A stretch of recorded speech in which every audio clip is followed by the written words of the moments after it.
ዝም አላችሁ ነው እኔ ጥያቄ። ነብይን የሰደበውን እያሳደዳችሁ አምላክን የሰደበውን ለምን ዝም አላችሁ ነው። ለንጽጽር እንኳን ቢቀርብ እፎይ ሰደበ ወይንም አንቋሸሸ የተባለው የነሱን ነብይ ነው። ይሄ ግን አምላካችንን ነው የተሳደበው። ህግ የሚቆመው ለእውነት እስከሆነ ድረስ ለይቶ የሚያሳድድበት ምንም ምክንያት የለም። ስለዚህ ይሄንን ጉዳይ ፌር እንድታረጉልን እንጠይቃለን። ምናልባት ይሄ ጥያቄ ከኔ አንደበት ይውጣ እንጂ የመላው የክርስትና እምነት ተከታዮች ጥያቄ እንደሆነ ህግ እንዲያቅልን እንፈልጋለን። እስከ መጨረሻው አንፋተውም። እሺ ሰምታችሁታል እዚህ ወገናችንን። በመጀመሪያ ደረጃ አንተ ራስህ ፍትሃዊ አይደለህም። ምክንያቱም የእፎይን ጥፋት እንደ ጥፋት እንኳን አልተቀበልከውም። ዘለህ እሱ ጋር ነው የሄድከው የአስረስ ጋር። እኛ አስረስን እንሸፍንለታለን ማለት አይደለም። አስረስ ይህን ነገር ያደረገው በምን ምክንያት ነው እንዴት ነው የሚለውን ነገር ደግሞ ከራሱ መልስ እንሰማለን። ነገር ግን ከዛ በፊት ግን እኛ ይህን ነገር ኮንነነዋል ጥፋት መሆኑን እንዳጠቃላይ ጀነራሊ የማንንም ሰው እምነት መንካት አግባብ አለመሆኑን ተናግረናል። ቪዲዮ ላይ አለ፣ ከዚህ በፊት የሰራሁት አለ፣ ማየት ትችላላችሁ። ግን እስቲ ከአስረስ ደግሞ የራሱን መልስ ደግሞ እንስማና እንመለሳለን። ይህን ግለሰብ ለማስመለስ ሲባል የቆየውን የድሮም ፋይል ማምጣት ይሄ በጣም መሸነፍን ወይም በጣም መንበቅበቃቸውን የሚያሳይ ነው ማለት ነው። ምክንያቱም እኔ ሙስሊም እንደመሆነ ጭምር አንድ ከሃዲ ስለ ኢየሱስ ክርስቶስ መጥፎ ነገር ስላወራ ብቻ አንስቼ ያንን ማውራት የለብኝም ብዬ ሐሳቡ ላይ አምኜ ኡስታዞችም ጭምር ስለመከሩን ቪዲዮዎችን አጥፍቼ ነበር። ያንን ያጠፋሁትን ቪዲዮ እንደገና መልሶ ደግሞ አሁን ላይ አምጥቶ ማንጫጫት ወይም ወንጀለኛን ለማስመለጥ የሚካሄዱ አካሄድ የሚያዋጣ አይደለም። ስለዚህ ማድረግ ያለባችሁ ወንጀለኛን ለህግ ማቅረብ ነው። አይ አስረስም እንደ አስረስ ጥፋት አለበት ካላችሁ ክስ መመስረት ነው። ያነስ ክስ ብትመሰርቱ ማን ከለከላችሁ? ነገር ግን አሁን ወንጀለኛን ለማስመለጥ ሲባል ለምንድን ነው ሌላ ፋይል የቆየውን እኔም ይቅርታ ጠይቄ ያለፍኩበትን ሐሳብ እንደገና አምጥቶ ማንጫጫት? ይሄ በጣም ስህተት ነው። አካሄዱም ስህተት ነው። አስረስ መልስ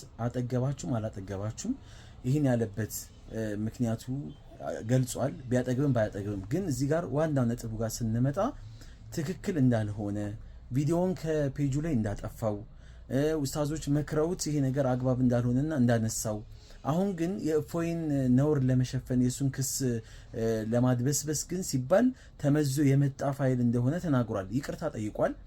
አግባብ እንዳልሆነም አምኖበታል። እሺ ይሄ እንዳለ ሆኖ ይሄን ፍርዱን ለእናንተ እንተዋለን። እኛ አሁንም ቢሆን የአምላክና የነቢይ ንጽጽር አይደለም የምናደርገው። ማንኛውም ሰው የሚያመልከውን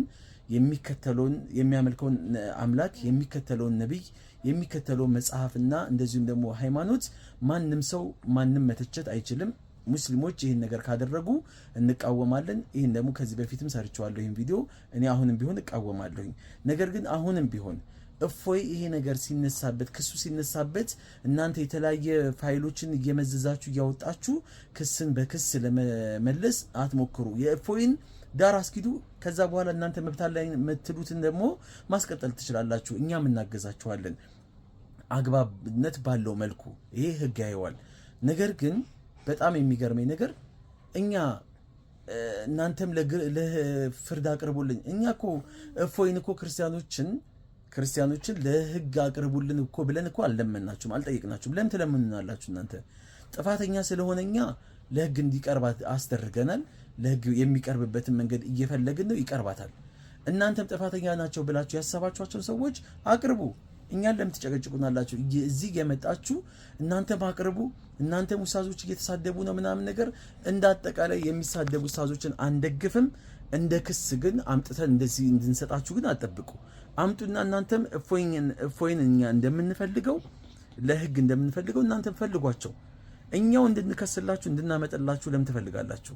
አንዴ ኡስታዝ አቡበከርን ትተቻላችሁ፣ ፍትህ አይደለም እንደዚህ አይደለም።